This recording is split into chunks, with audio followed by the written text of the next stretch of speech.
watching the Highlight Zone with Wayne 15 Sports Director Glenn Marini. Local sports coverage you can count on.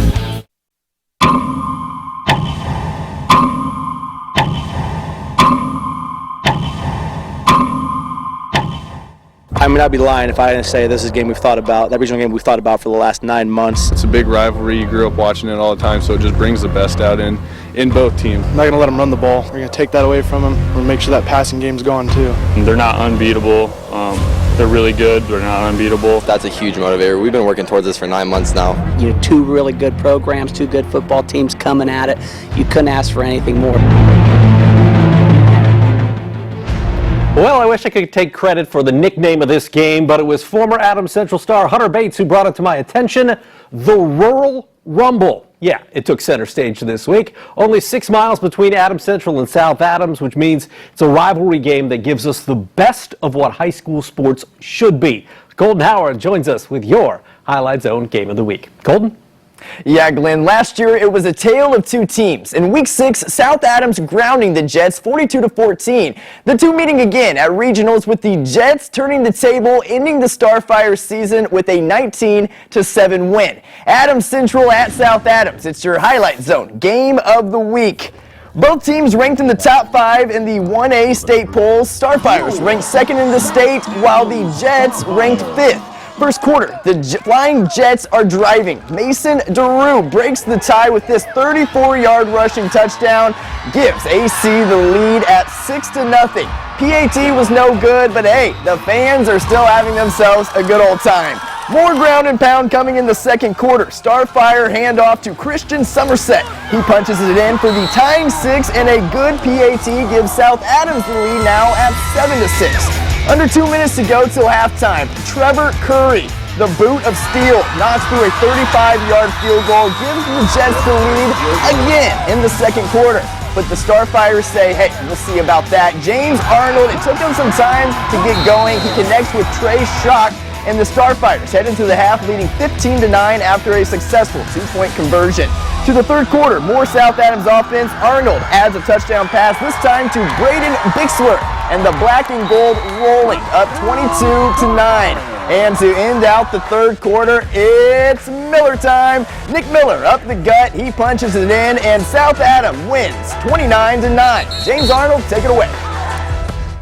Our defense played amazing. That really helped. We were able to get our offense on the field a lot more than we did in regional last year because our defense played amazing. That was the difference. Obviously, we wanted to respond still from 9 months ago. That was in the back of all of our minds for the last 9 months, thinking about it all the time. But more importantly, we wanted to win. We wanted a chance to win back-to-back ACAC conference championships. Now we're 2 games away from that. Undefeated in conference. We have to go through Jay County and Woodland now. So proud of our seniors. It's kind of a goal they've had from start. We have multiple goals, but the first one's conference championship, so we have 2 more games to get that done. You know, we control our own destiny now for the conference championship, so we're going to be ready to play hard the rest of the way out.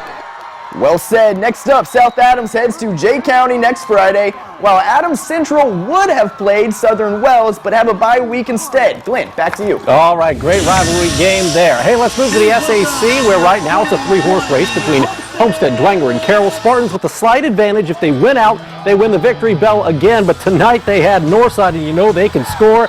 They do. In the first quarter, Jay Sean Lambert up the gut for a 24-yard score, and Northside up 7-0 at Dave Walter Stadium. But Evan Ormsby has really heated up in the last few weeks. He hits Jared Kistler for a touchdown, and we're tied at 7-all. Ensuing kick, though, this is the name to know. Bronte Johnson, they call him just Tay. Oh, just call him one of the most talented freshmen in the Summit City. Tay Johnson takes the kick back 93 yards for the touchdown, and Northside up 14-7. But Ormsby had himself a night. He hits Ethan Chambers here. Ormsby 294 yards passing and 5 TD passes. Homestead wins it by 20, 56-36 over the Legends.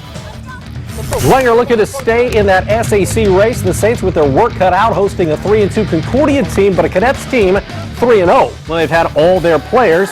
First quarter action, Dwenger driving. That's Matt Gagline with the sack. The Saints would have to settle for a field goal attempt, and it's Joe Bulanda. Joe Bulanda knocking down the field goal from 36 yards out. The Saints up 3-0 after 1. Second quarter, how about that Saints D? Vinny Fiacable, 6'4", 300 plus. Gonna play college football at IU, and the big lineman scoops it up, and you get all three names in when you do this. Vincent Joseph Fiacable, all the way back, 76 yards on the touchdown. They even made him block the extra point after that. You kidding me? Bishop Dwenger goes on to win over the Cadets 38-12. We're going to see that play again later in the show. Hey, at 48 points a game, Carroll second in the state in scoring among 6A schools. Chargers hosting Southside, and yeah, the men in blue got it going early on. First quarter, Jeffrey Becker to Mason Englert. Are you kidding me? How does this guy get open every single week? It's a touchdown, 7-0, Carroll in the lead. Southside trying to ratchet it up here on defense. It's Michael Fincher coming up with a sack for Southside right there, but Carroll, oh, they would not be deterred, especially on offense. 3rd and 19. Who's he going for? Yeah, it's Mr. Englert. Becker. And watch the catch here, a beauty from Englert to keep it off the turf. Later on the drive, it's Becker. You saw the arm. How about the wheels? It's a touchdown. Carroll on its way to a 65-0 win. At Spooler Stadium, Northrop hosting Lures. The Knights feeling good after putting up 49 points in a win last week. Second quarter action, though, they're in their own end zone. Carson Clark, he would manage to avoid the safety. Got it out there on about the half-yard line. And at the half, Northrop led 14-7. Third quarter action. Sir Hale says, "King me." It's a short touchdown. PAT, though, no good, so it's a 14-13 Northrop lead. And then off a turnover, it's Hale again. Hale to the victors. 48-yard touchdown, and Lures now takes the lead at 19-14. But later in the third, it's the freshman, Jelante Hinton, with the short touchdown. Bruins take the lead, and Northrop goes on to win 35-25 over the visiting Knights.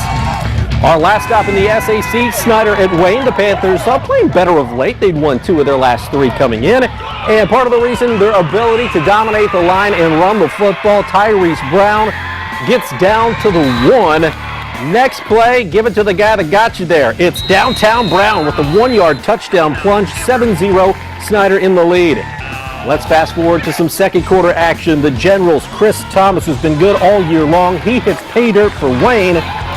But you're going to see Mr. Brown. He had a heck of a night. His numbers, 21 carries, 217 yards, and 3 touchdowns. One coming up right here as Snyder wins at Wayne Manor. The final in this one, Panthers 35, Generals just 6. Well, that is a wrap for the SAC here in Week 6. But coming up, we're going to start to iron things out in the Northeast State. And we got the Knights versus the Knights. I predict the Knights will win. This Norwell and East Noble battle in Kendallville was an amazing comeback in that one. 2 undefeated teams square off at the Hive. We're talking Fairfield, Angola. They clashed in a game that could decide the NECC Big Division title. And we're going to head to Butler as 2A powerhouse Eastside putting up some big numbers. Could they stay undefeated? We'll let you know that and much more next in The Zone. With COVID-19 restricting the number of spectators allowed into sporting events this season, many high school sports fans have had to rely on live streams to view games. One live stream, produced entirely by students, is taking these streams to the next level. Homestead High School Media covers games with 5 different cameras, graphics with stats, and play-by-play announcers. I'm Natalie Clydesdale. To learn more about how these high school students pull off this production, check out Wayne.com tomorrow morning. This is Homecoming at East Noble, and welcome back to the Highlight Zone. They've been playing for high stakes up in Kendall, Vegas the last few years, but this fall, all bets are off in the Northeast State, with 4 of those 8 teams earning votes in the state polls. That includes 3A number 11 Norwell at 4A number 10 East Noble. Norwell giving up just 6 points a game, one of the top 10 defenses in the state. Fourth quarter, it's 17-14 East Noble, but Eli Riley, the quarterback for Norwell, punches it in, and yeah, Norwell takes the lead there at 21-17.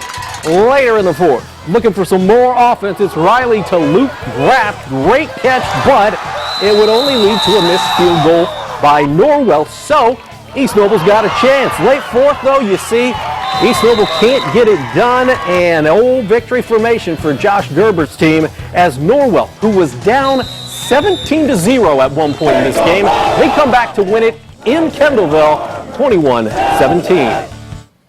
We knew that they were going to get their, or we knew we were going to get their best shot coming out.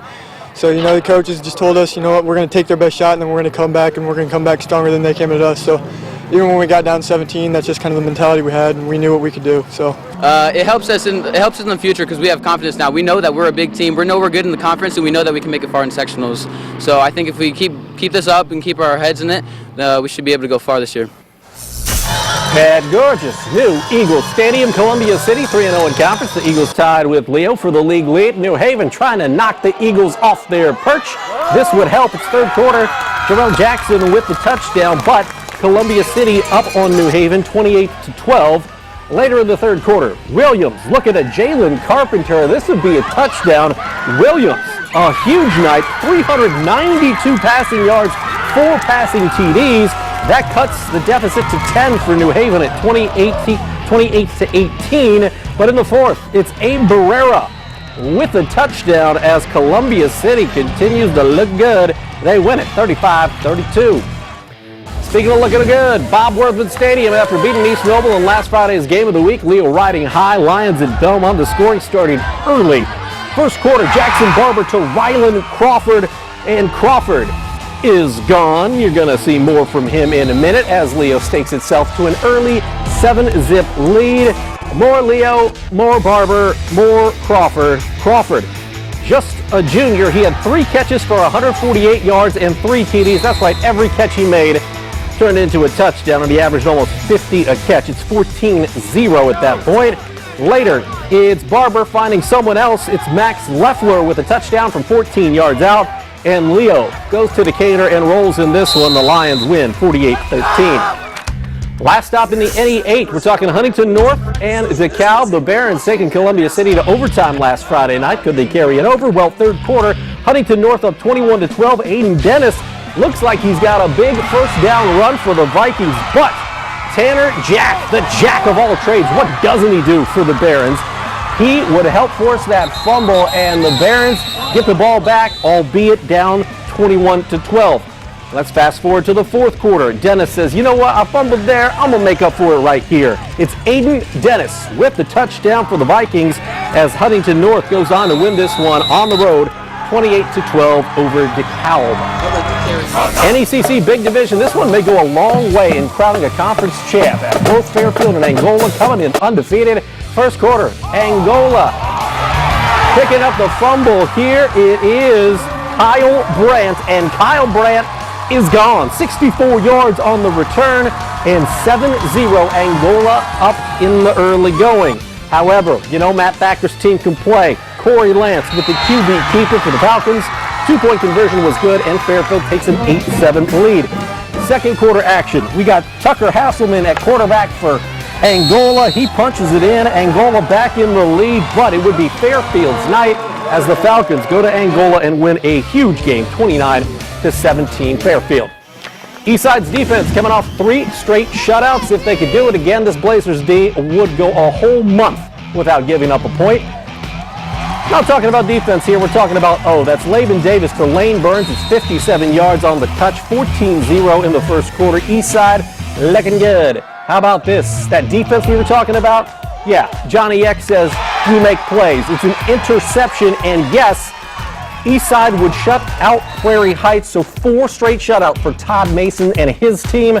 It's Matt Firestein. He led the way, 11 carries, 122 yards, 4 total TDs for Firestein. Eastside wins 69-0. Final stop, George Fisher Field in Warsaw. The Tigers leading the Northern Lakes Conference heading into tonight's game with Goshen.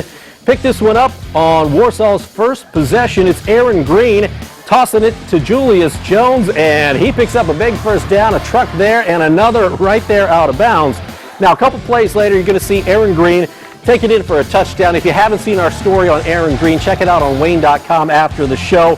He's overcome a ruptured spleen, had to be medevaced to Fort Wayne. Great story. Colton Howard did it. It's on Wayne.com. Also a professional water skier. Interesting stuff with Aaron Green. This is Caden Silvius with a pick 6 for Warsaw as Warsaw continues to look good this season.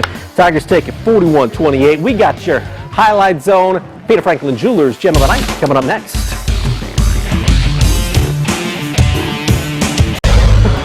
We're the Bishop Dwayne Saints. We'll put up the fight. Welcome back to the highlight zone. It's your Gem of the Night.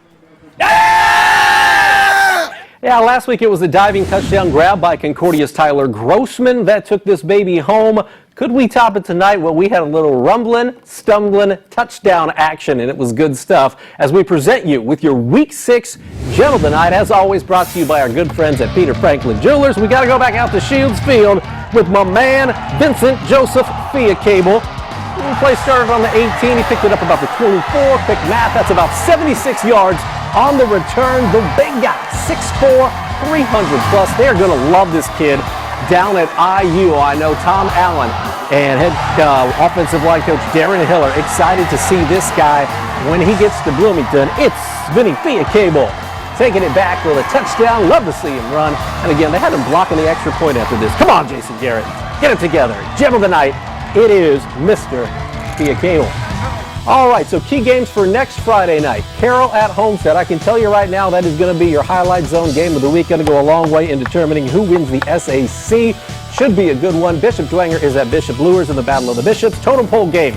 We got Southside at Northside next Friday night, plus Columbia City continuing to look good. They'll make the trip to East Noble, while Warsaw is at Wawasee for the Old W Trophy game. We'll have it all covered for you, plus much more next Friday in Week 7. For now, I'm Glenn. We'll see you next Friday.